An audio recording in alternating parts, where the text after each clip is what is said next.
Right, so we're starting chapter 5 again. In the last chapter, we saw that they'd captured the pig, but Jack, through his actions, allowed the fire to go out. The tide was coming in, and there was only a narrow strip of firm beach between the water and the white, stumbling stuff near the palm terrace. Ralph chose the firm strip as a path because he needed to think, and only here could he allow his feet to move without having to watch them. Suddenly, pacing by the water, he was overcome with astonishment. He found himself understanding the wearisomeness of life, where every path was an improvisation, and a considerable part of one's waking life was spent watching one's feet. He stopped, facing the strip, and remembering that first enthusiastic exploration as though it was part of a brighter childhood. He smiled jeeringly. He turned then and walked back towards the platform with the sun in his face. The time had come for the assembly, and as he walked into the concealing splendours of the sunlight, he went carefully over the points of his speech. There must be no mistake about this assembly. No chasing imaginary.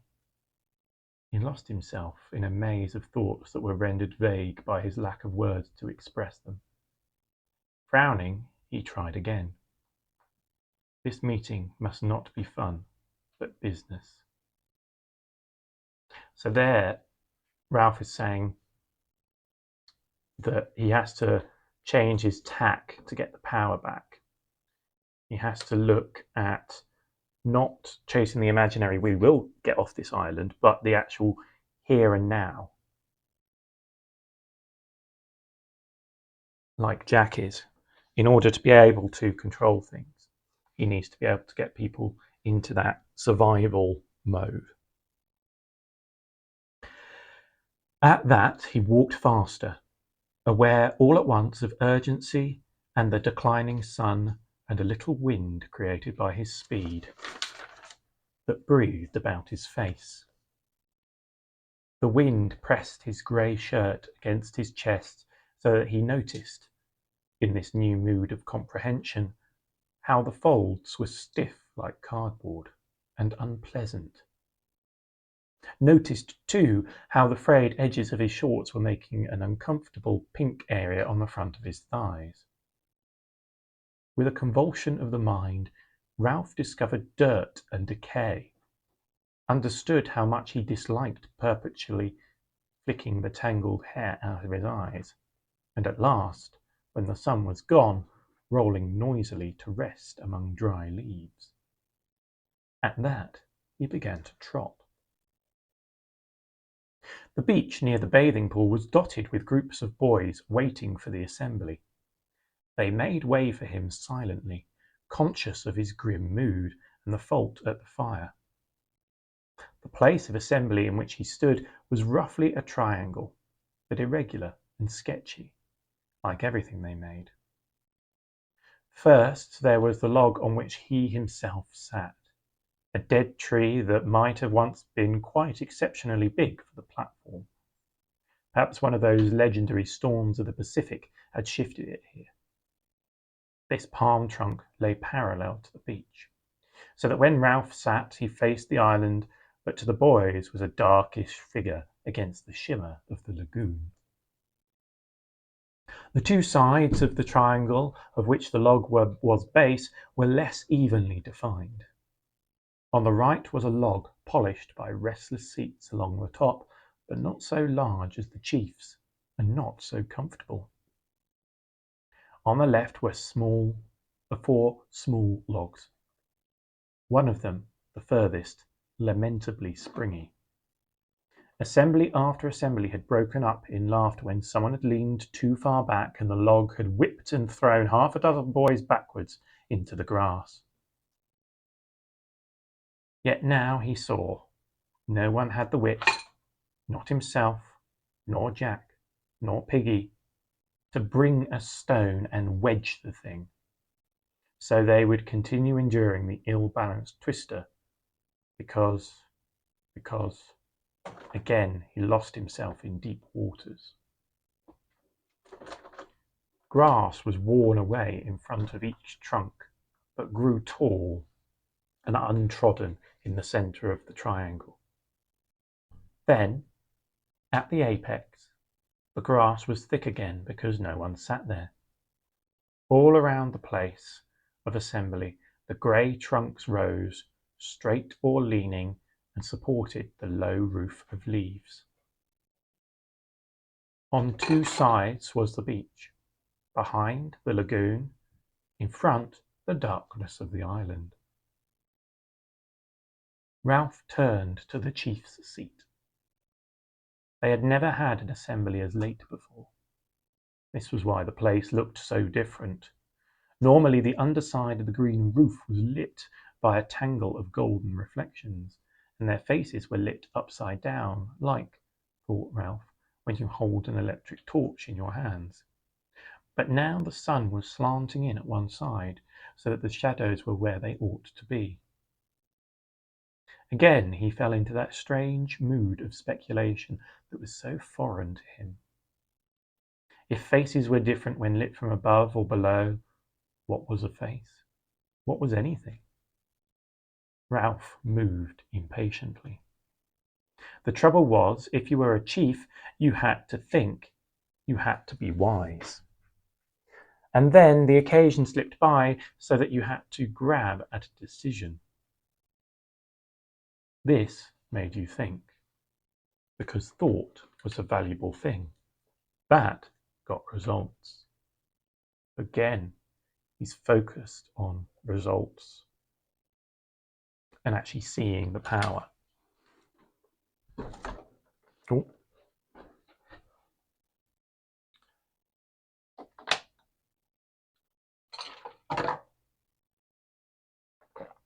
Only, decided Ralph as he faced the chief's seat, I can't think. Not like Piggy. Now this is the first compliment in the book for Piggy. Undoubtedly he is very intelligent. Apologies, just dropped the pen. Undoubtedly he's very intelligent, but he's not got the charisma required to be a leader. And William Golding is perhaps suggesting that you don't actually need intelligence to be a leader, which explains most of Parliament. Once more that evening, Ralph had to adjust his values. Piggy could think. He could go step by step inside that fat head of his, only Piggy was no chief. But Piggy, for all his ludicrous body, had brains. Ralph was a specialist in thought now, and could recognize thought in another. The sun in his eyes reminded him how time was passing. So he took the conch down from the tree and examined the surface. Exposure to the air had bleached the yellow and pink to near white and transparency. So, perhaps showing how power can be fragile. Ralph felt a kind of affectionate reverence for the conch, even though he had fished the thing out of the lagoon himself. He faced the place of assembly and put the conch to his lips. The others were waiting for this and came straight away. Those who were aware that a ship had passed the island whilst the fire was out were subdued by the thought of Ralph's anger, while those, including the little uns who did not know, were impressed by the general air of solemnity. So it's kind of that atmosphere of when someone's in trouble and you know they're going to get told off. The whole class is silent. The place of assembly filled quickly. Jack, Simon, Maurice, most of the hunters on Ralph's right, the rest on the left, under the sun. Piggy came and stood outside the triangle. This indicated that he wished to listen but would not speak, and Piggy intended it as a gesture of disapproval. The thing is, we need an assembly. No one said anything, but the faces turned to Ralph were intent. He flourished the conch. He had learned as a practical business that fundamental statements like this had to be said at least twice before everyone understood them. One had to sit, attracting all eyes to the conch, and drop words like heavy, round stones among the little groups that crouched or squatted. He was searching his mind for simple words, so that even the little uns would understand what the assembly was about. Later, perhaps, practiced debaters, Jack, Maurice, Piggy, would use their whole art to twist the meeting, but now, at the beginning, the subject of the debate must be laid out clearly. We need an assembly. Not for fun, not for laughing and falling off the log. The group of little uns on the twister giggled and looked at each other. Not for making jokes, or for... He lifted the conch in an effort to find the compelling word. The cleverness. Not for these things, but to put things straight. He paused for a moment. I've been along. By myself I went, thinking what's what. I know what we need. An assembly to put things straight. And first of all, I'm speaking. He paused for a moment and automatically pushed back his hair. Piggy tiptoed to the triangle. His ineffectual protest made and joined the others. Ralph went on. We have lots of assemblies. Everybody enjoys speaking and being together. We decide things, but they don't get done. We were going to have water brought from the stream and left in these coconut shells under fresh leaves. So it was for a few days. Now there's no water. The shells are dry. People drink from the river. There was a murmur of assent. Not that there's anything wrong with drinking from the river. I mean, I'd sooner have water from that place. You know, the pool where the waterfall is, than out of an old coconut shell. Only we said we'd have the water brought. And now not. There were only 2 full shells there this afternoon. He licked his lips. Then there's huts, shelters. The murmur swelled again and died away. You mostly sleep in shelters. Tonight, except for Sam and Eric, up by the fire, you all sleep there.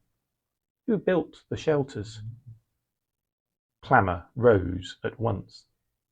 Everyone had built the shelters. Ralph had to wave the conch once more. Wait a minute.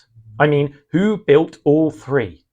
We all built the first one, 4 of us the second, and me and Simon built the last one over there. That's why it's so tottery. No, don't laugh. That shelter might fall down if the rain comes back. We'll need those shelters then. He paused and cleared his throat. There's another thing.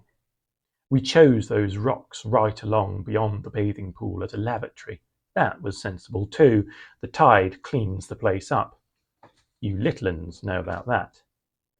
There were sniggers here and there, and swift glances. Now people seem to use everywhere, even near the shelters and platforms. You little uns, when you're getting fruit, if you're taken short, the assembly roared. I said, if you're taken short, You keep away from the fruit. That's dirty. Laughter rose again. I said, that's dirty. He plucked at his stiff grey shirt. That's really dirty. If you're taken short, you go right along the beach to the rocks. See? Piggy held out his hand for the conch, but Ralph shook his head. This speech was planned, point by point. We've all got to use the rocks again. This place is getting dirty. He paused. The assembly, sensing a crisis, was tensely expectant. And then, about the fire. Ralph let out his spare breath with a little gasp that was echoed by his audience. Jack started to chip a piece of wood with his knife and whispered something to Robert, who looked away. So Jack here is acting in defiance. The fire is the most important thing on the island. How can we ever be rescued except by luck if we don't keep a fire going? Is a fire too much for us to make? He flung out an arm. Look at us! How many are we? And yet we can't keep a fire going to make smoke. Don't you understand? Can't you see we ought to die before we let the fire out? There was a self-conscious giggling amongst the hunters. Ralph turned on them passionately. You hunters, you can laugh, but I tell you smoke is more important than the pig, however often you kill one. Do all of you see? He spread his arms wide and turned to the whole triangle. We've got to make smoke up there, or die. He paused, feeling for his next point.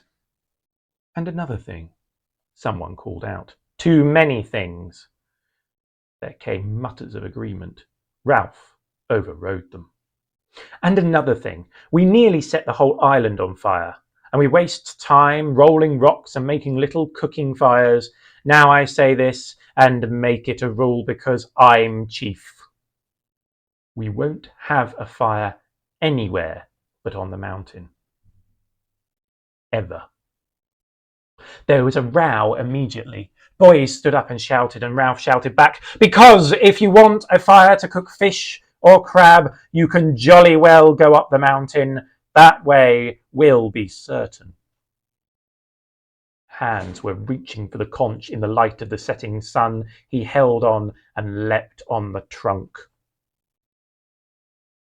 All this I meant to say. Now I've said it. You voted me for chief. Now you do what I say.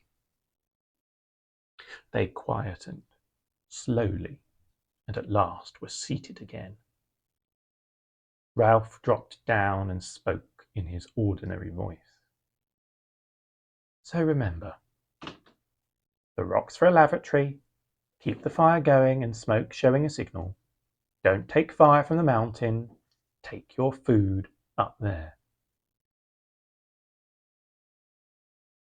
Jack stood up, scowling in the gloom, and held out his hands. I haven't finished yet, but you've talked and talked. I've got the conch. Jack sat down, grumbling. Then, the last thing. This is what people can talk about. He waited till the platform was very still. Things are breaking up. I don't understand why.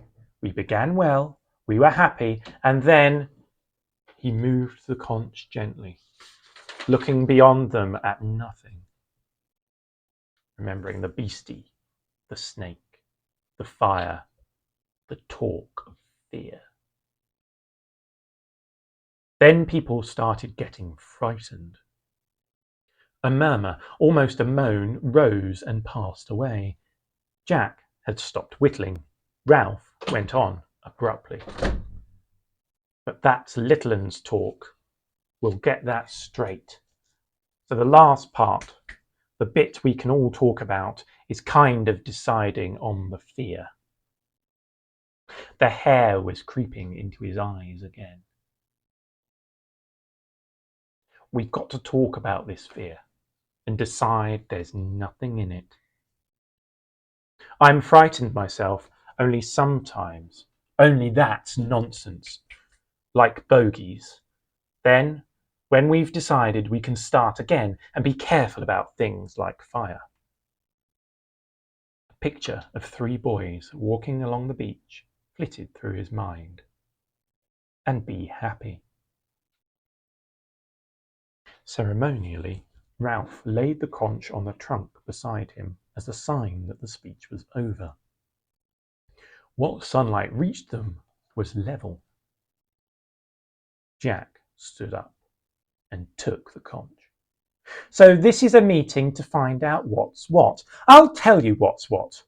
The little 'un started with all this fear talk. Beasts? Where from? Of course we're frightened sometimes, but we put up with being frightened. Only Ralph says you scream in the night. What does that mean but nightmares? Anyway, you don't hunt or build or help. You're a lot of crybabies and sissies. That's what. And as for fear, you'll have to put up with that like the rest of us. But Jack is using fear. A bit like the USSR did. Whereas Ralph is trying to give this idea of happiness. A bit like the Americans, everything's going to be good. There's the American dream versus USSR fear of reprisal, fear of punishment.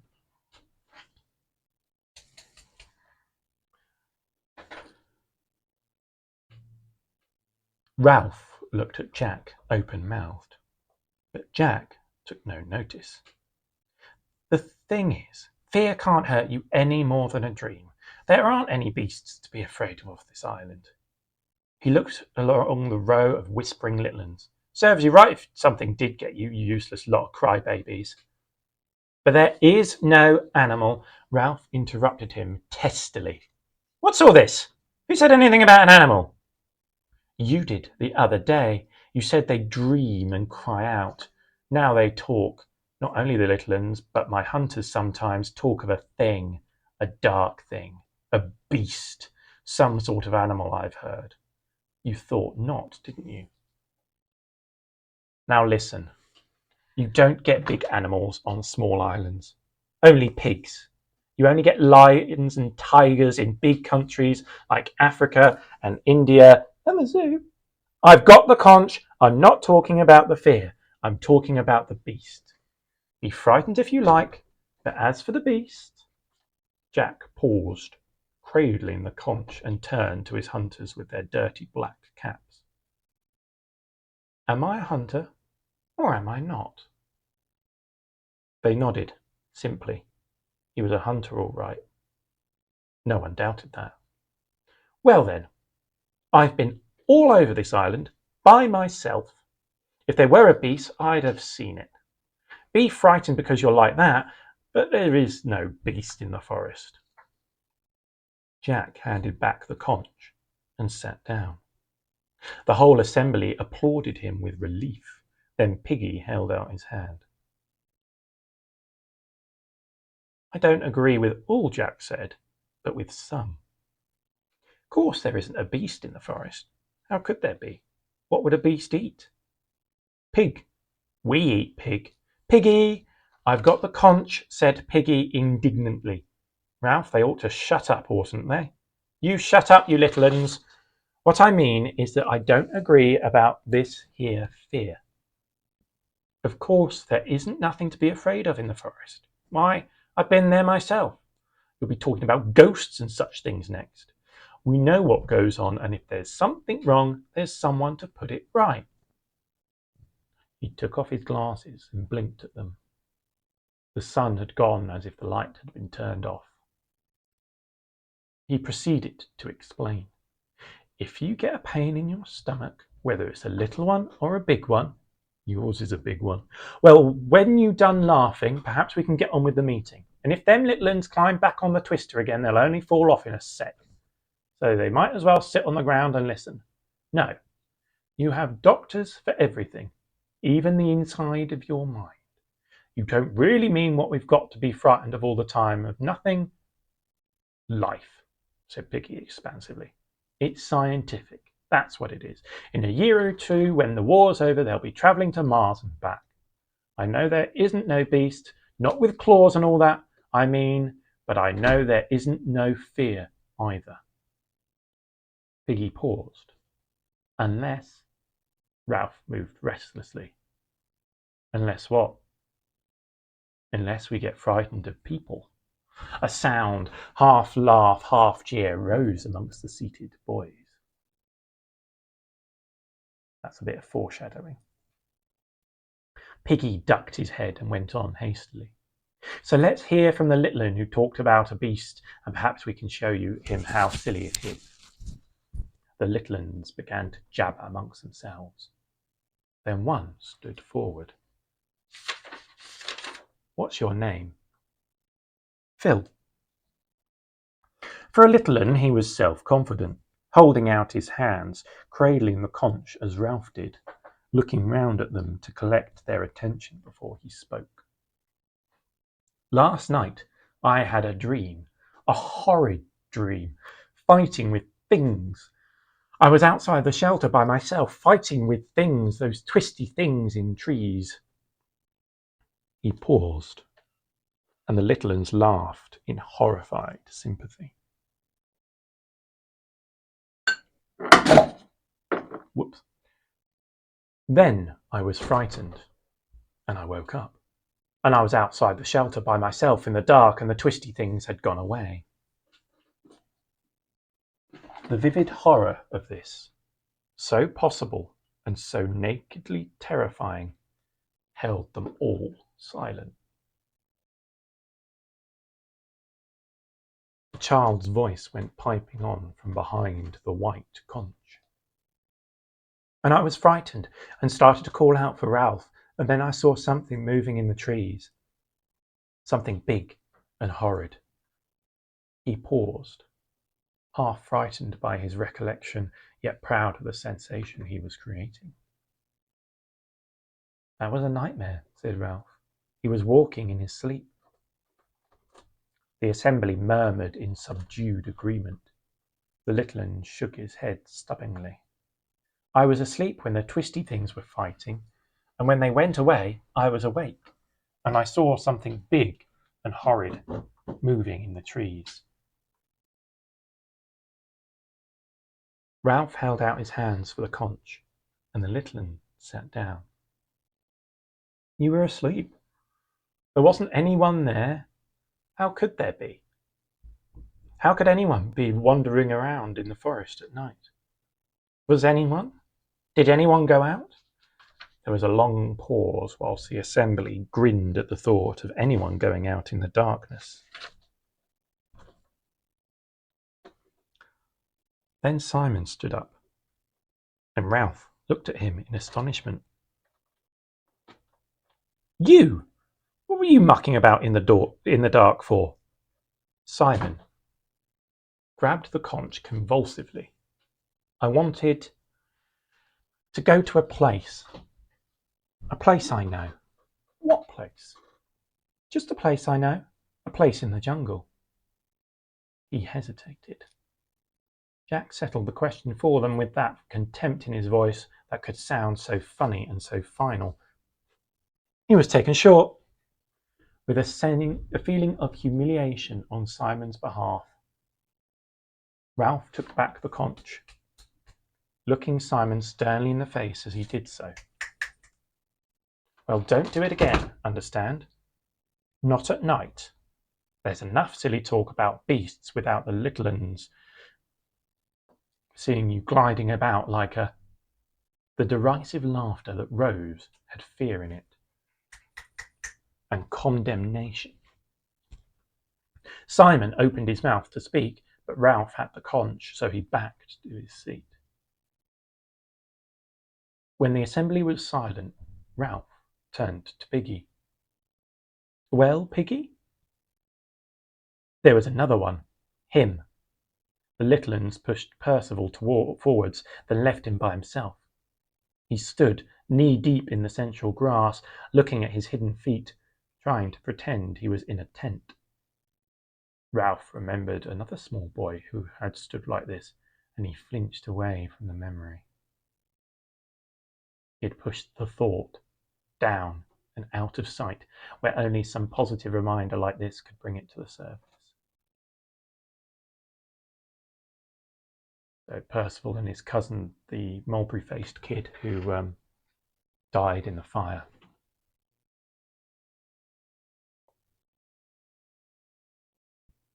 There had been no further numberings of the little uns, partly because there was no means of ensuring all of them were accounted for, and partly because Ralph knew the answer to at least one question Piggy had asked on the mountain top.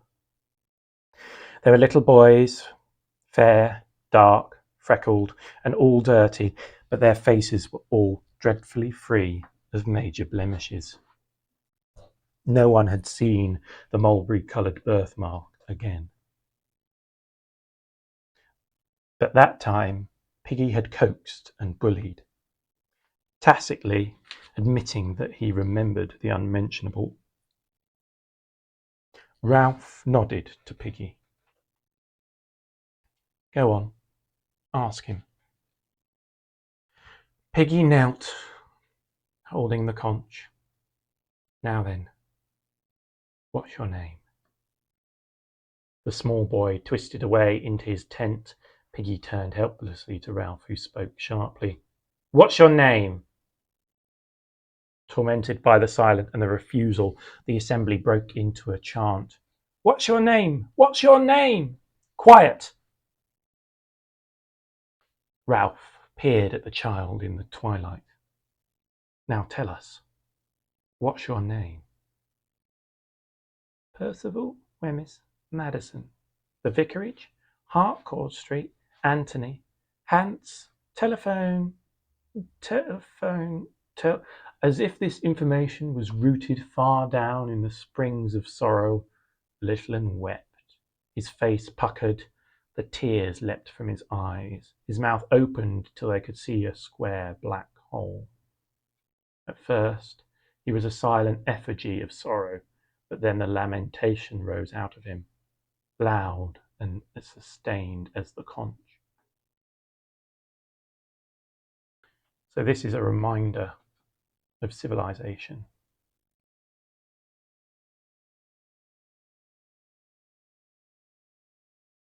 Shut up, you, shut up. Percival Wemyss Madison would not shut up. A spring had been tapped far beyond the reach of authority or even physical intimidation. The crying went on, breath after breath, and seemed to sustain him upright as if he were nailed to it. Shut up! Shut up! For now the little uns were no longer silent. They were reminded of their personal sorrows, and perhaps felt themselves to share in a sorrow that was universal. They began to cry in sympathy, two of them almost as loud as Percival. Maurice saved them. He cried out, "Look at me!" and pretended to fall over. He rubbed his rump and sat on the twister so that he fell in the grass. He clowned badly, but Percival and the others noticed and sniffed and laughed. Presently they were all laughing so absurdly that the big uns joined in. Jack was the first to make himself heard. He had not got the conch and thus spoke against the rules, but nobody minded. And what about the beast? Something strange was happening to Percival.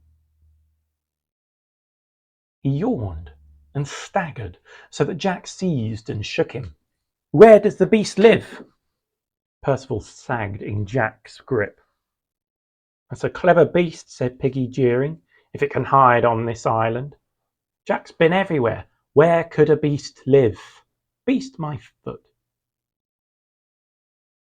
Percival muttered something, and the assembly laughed again. Ralph leaned forward. What does he say? Jack listened to Percival's answer and then let go of him. Percival, released, surrounded by the comfortable presence of humans, fell into the long grass and went to sleep.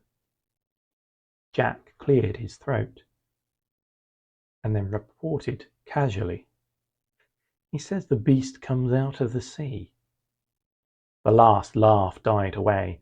Ralph turned involuntarily, a black humped figure against the lagoon. The assembly looked with him, considered the vast stretches of water, the high sea beyond, unknown indigo of infinite possibility, heard silently the sough and cough and whisper from the reef. Maurice spoke, so loudly that they jumped. "Daddy says they haven't found all the animals in the sea yet." Arguments started again, and Ralph held out the glimmering conch. Maurice took it obediently.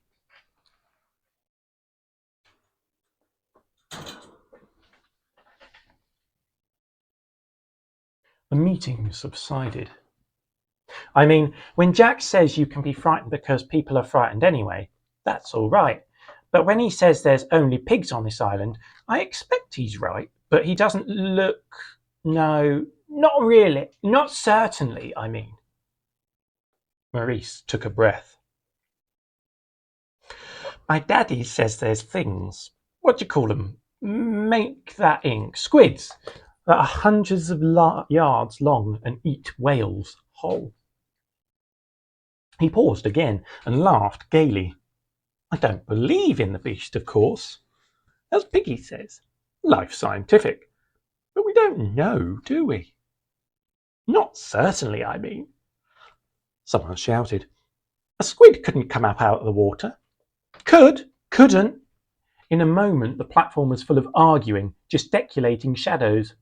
To Ralph, seated, this seemed the breaking up of sanity. Fear, beasts, no general agreement that the fire was all important, and when one tried to get the thing straight, the argument sheared off, bringing up fresh, unpleasant matter. He could see a whiteness in the gloom near him, so he grabbed it from Maurice and blew as loudly as he could. The assembly was shocked into silence. Simon was close to him. Laying hands on the conch, Simon felt a perilous necessity to speak. But to speak in assembly was a terrible thing to him. Maybe, he said hesitantly, maybe there is a beast. The assembly cried out savagely, and Ralph stood up in amazement. You, Simon? You believe in this? I don't know, said Simon. His heartbeats were choking him, but the storm broke. Sit down, shut up, take the conch, sod you, shut up. Ralph shouted, hear him! He's got the conch.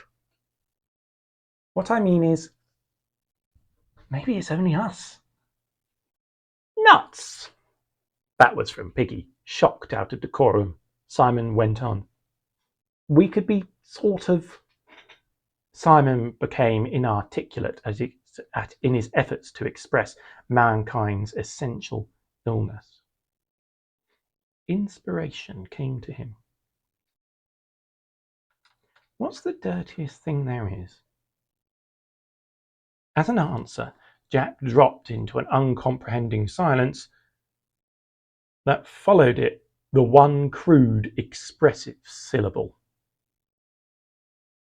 Release was like an orgasm. Those little uns who had climbed back on the twister fell off again and did not mind. The hunters were screaming with delight.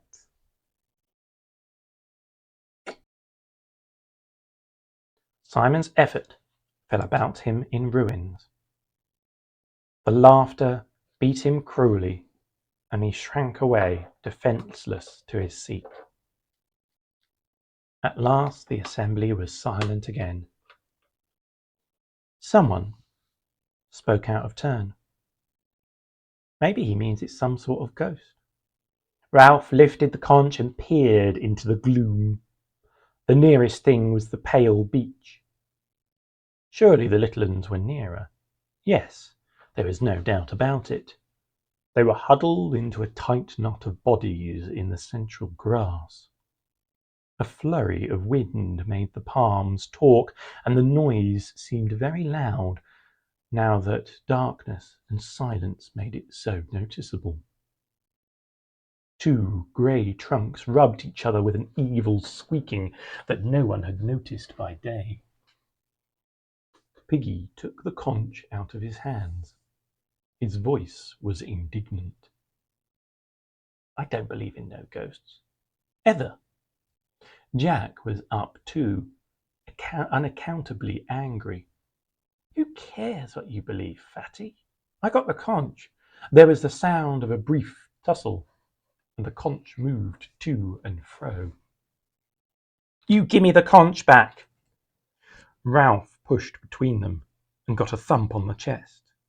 He wrestled the conch from someone and sat down breathlessly. There's too much talk about ghosts. We ought to have left all this for daylight. A hushed and anonymous voice broke in. Perhaps that's what the beast is, a ghost. The assembly was shaken as by a wind. There's too much talking out of turn, Ralph said. Because we can't have proper assemblies if you don't stick to the rules. He stopped again. The careful plan of this assembly had broken down. What do you want me to say then? I was wrong to call this assembly so late. We'll have to vote on them. On ghosts, I mean, and then go to the shelters because we're all tired. No, Jack, is it? Wait a minute. I'll say here and now, I don't believe in ghosts. Or I don't think I do. But I don't like the thought of them. Not now, that is, in the dark, but we were going to decide what's what. He raised the conch for a moment. Very well then. I suppose what's what is whether there are ghosts or not. He thought for a moment, formulating the question. Who thinks there may be ghosts? For a long time there was silence and no apparent movement. Then Ralph peered into the gloom and made out the hands. He spoke flatly. I see. That world, that understandable and lawful world, was slipping away.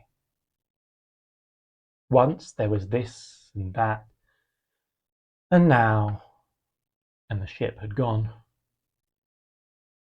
The conch was snatched from his hands, and Piggy's voice shrilled. I didn't vote for no ghosts. He whirled around on the assembly. Remember that, all of you? They heard him stamp. What are we, humans or animals or savages? What's grown-ups going to think? Going off, hunting pigs, letting fires out, and now? A shadow fronted him tempestuously. It's a difficult one. You shut up, you fat slug.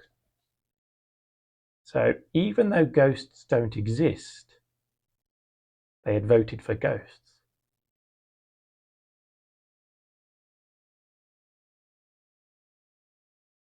Perhaps that shows democracy doesn't work in matters of truth. Something's true no matter how many people believe it's false.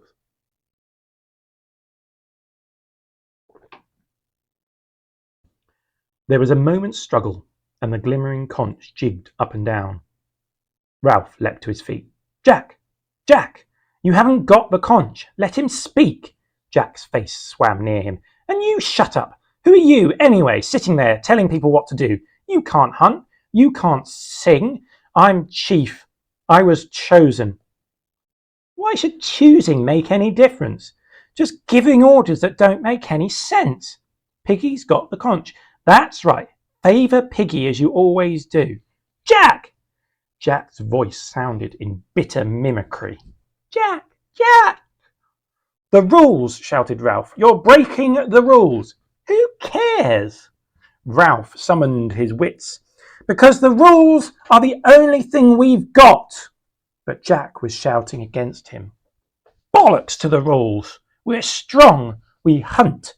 If there's a beast, we'll hunt it down! We'll close in and beat and beat and beat!"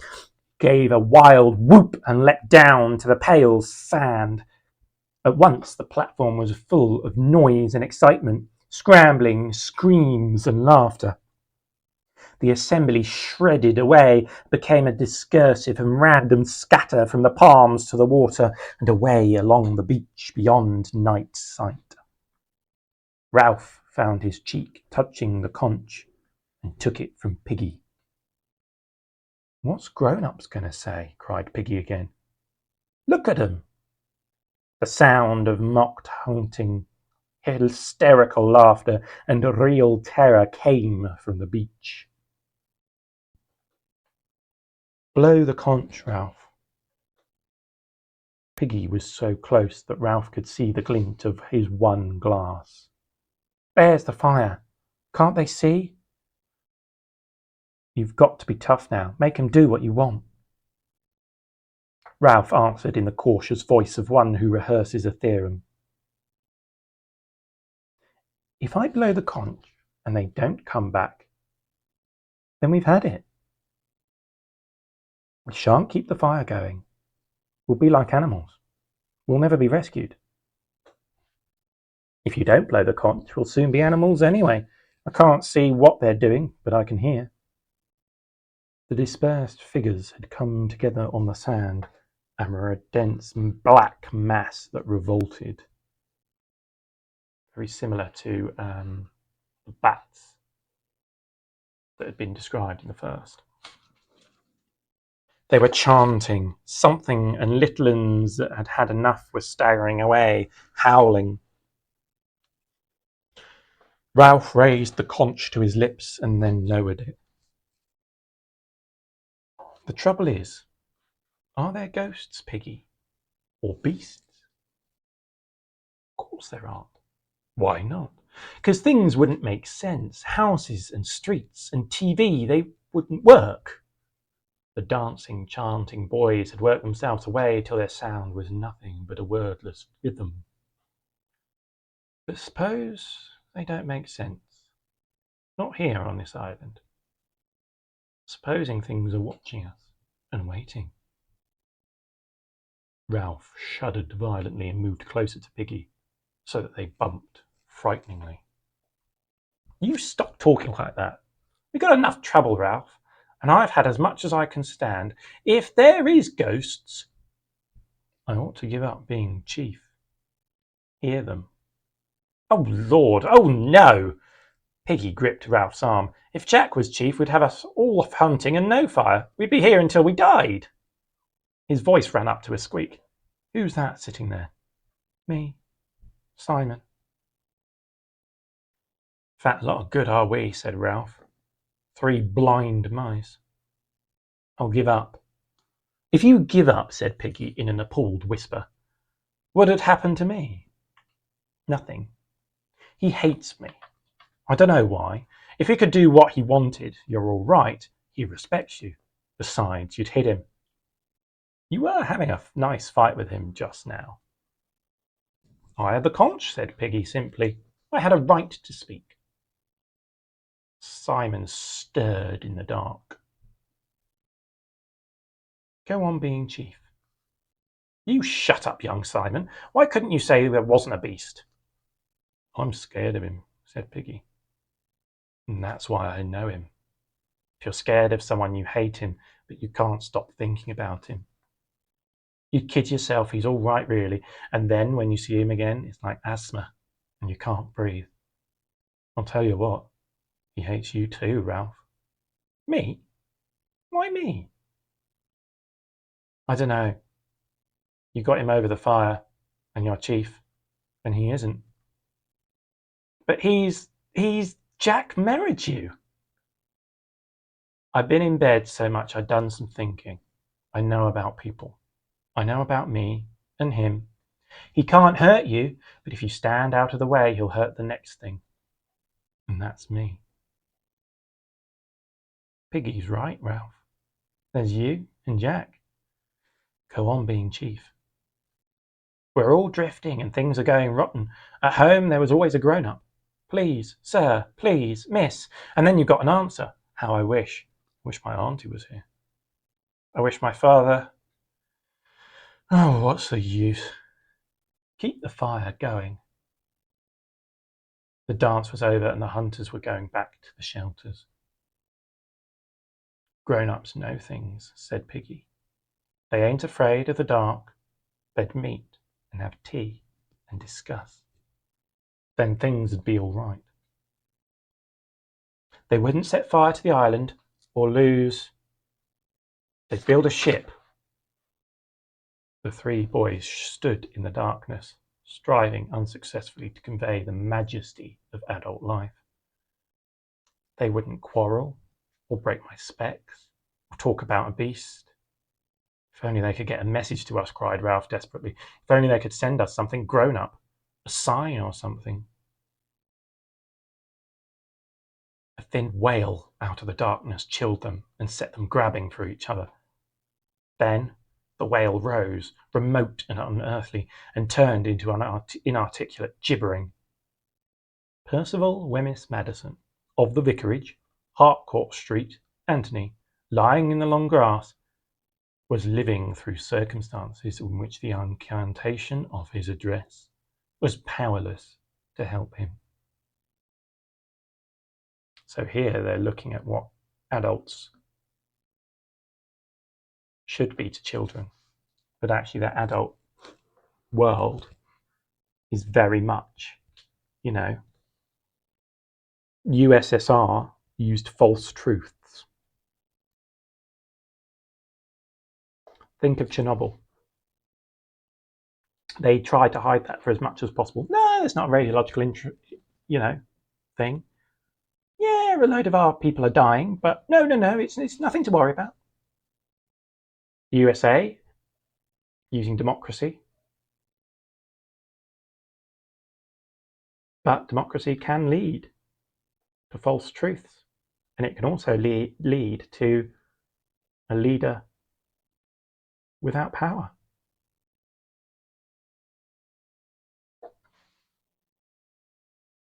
And then there's those that rely on the two, where Piggy is at the moment. Piggy knows that Jack will go for him if Ralph doesn't stand for him. So maybe Vietnam, maybe the Eastern Bloc. So Ralph has to stand there anyway, even though it doesn't necessarily feel like he has the power. There's a lot we can divulge in that in terms of the political, but we can also look at the nature of man, and power can be lost in an instant to those that actually probably shouldn't have power. It's quite a lot to talk about that chapter. I'll move on to chapter 6 in a moment.